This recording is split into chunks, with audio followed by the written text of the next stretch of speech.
Books. This progressive book, written by Adam Abraham, helps parents and teachers introduce some of the most basic human concepts and questions. Celebrate the body and the spirit with I Am My Body, Not. Order now, just $19.95 plus shipping and handling. I Am My Body, Not is available at Philos.com. That's PHAELOS.com. Order yours today.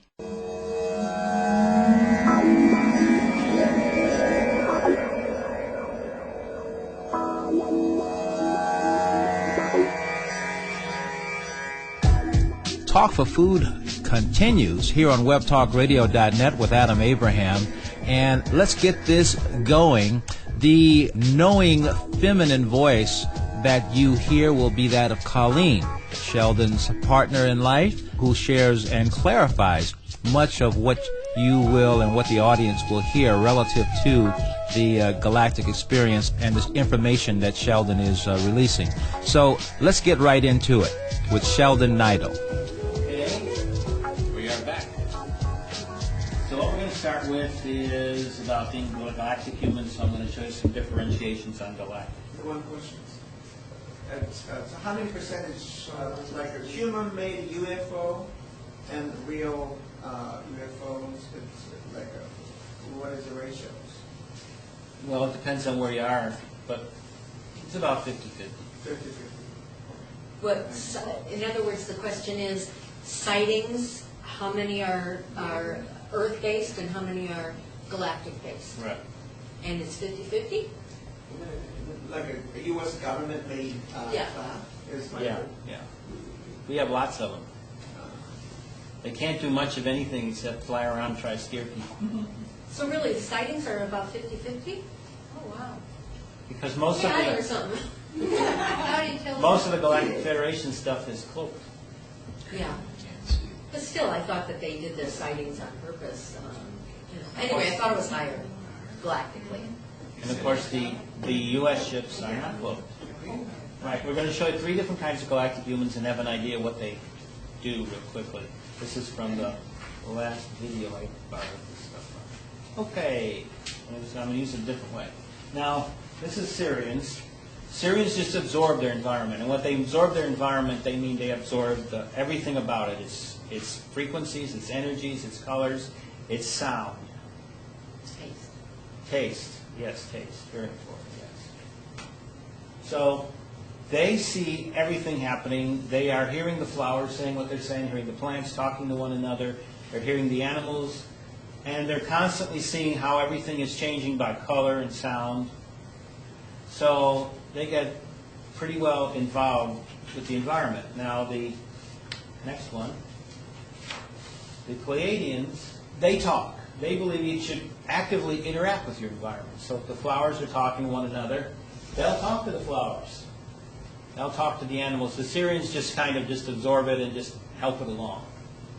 They don't go beyond that because they believe that the environment should be free. The Pleiadians feel they should interact with it, as do their friends the Centaurians. And the Andromedans go one step farther. They interact. They believe they have the ability to improve it. So that's what they'll do.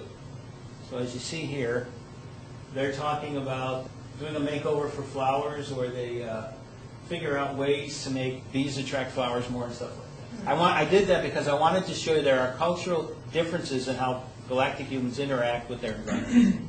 So you think of galactic humans, you don't put them in one big giant box. You have different cultures, different languages, different ways of looking at things, etc., which I think is interesting. And as you got involved more and more with the Galactic Federations, I've seen the degree of differentiation, which is amazing. It's like a United Nations of the galaxy is really what it's like. And it's fascinating because everybody treats everybody equally. Equality, what a concept. And don't you see, as we move toward a practice of equality here on Earth, we put ourselves in a better position to begin to relate to other beings who look and behave in a far different way, at least from an appearance sake. And yet, there is an underlying oneness that makes us equal to them. You're listening to Talk for Food on webtalkradio.net with Adam Abraham. And this is part of a presentation of Making Galactic Sense Out of Chaos with Sheldan Nidle that we recorded in 2009 in Montgomery, Alabama. And then, of course, on top of that, when you get beyond galactic humans, you get into the non-human groups.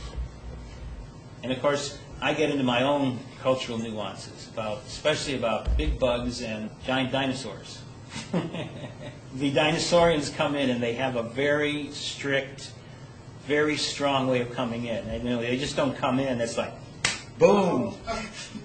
You react to it. We're doing the book once. I told her, I said, I have to take dictation right now. There's a session. I have to finish this email. You can wait. Wrong. So I had him wait, I go, just 5 more minutes. He goes, okay. He walks into the other room. So I'm typing away, and all of a sudden, this huge energy just went right down through the center of me, all the way down. It felt like a whirlwind, like a tornado. And I literally went like this, and I screamed for Sheldan. Ah, help, something happened. I didn't know what happened at first. And I went, I think I'm going to throw up. And then he came running in, and he says, oh, the Bellatricians are here. And I went, and then at the very same time, up comes this head, 2 of them actually, these 2 heads, and they changed their eyes from red to yellow right away. And they said, oh, we forgot you humans, and you got to be gentle with you. And I was just like, ah! Because it felt so real. It felt like they were right there, and yet I knew it was in my mind's eye, but then I was awake, and I mean, They look like raptors. and they have this rim, and anyway, scary. So then Sheldan, they disappeared. They came into my mind's eye, but then they disappeared. And I said, okay, I'm off of here. You can't help it. And then I said, wait a minute, this is what I've been asking for. A confirmation? Well, to meet them, but I got scared, Well, I wasn't expecting it, but so I said, I did some breathing real fast and centered myself, and I said, I'm ready to receive you, please come back in. Now, he was writing the book, Your Galactic Neighbors, and our house became a vortex of a higher energy. And so they came back in. I was so grateful because I had been asking for this for a very long time, only I got scared and sick. And then they came in, and I said, oh, thank you, and we had a conversation. And I remember I thought to myself, oh, your skin is really quite lovely after you get past, the creepies. Because it was shining, and it was like gold and yellow, kind of iridescence to it. And so I just thought that, and they said, oh, thank you, but we don't find anything appealing about you humans. And I went, oh, yeah, they can hear every thought, And I was kind of taken back. And one of the questions that they did ask me was, we don't understand humor. What is this humor all about? And I said, you know what? You're asking the wrong person. Because I find very little of Earth humorous. Because usually it's at somebody else's expense. It's at, making women bimbos or men dumbos or, stereotypes and all of this. And I've never really gotten into that too much. And so that was my answer to them. But I thought it was interesting that they asked that question. I thought that was a really, I don't know, I wasn't expecting that. And they did remind me, they're just dinosaurians having a they're spiritual beings having a dinosaurian experience. And then that put it all in perspective. So nothing to fear. We're all here to have whatever experience we're having, whether we're human, whether we're dogs, whether we're galactic beings from different planets. And we will all come together in oneness.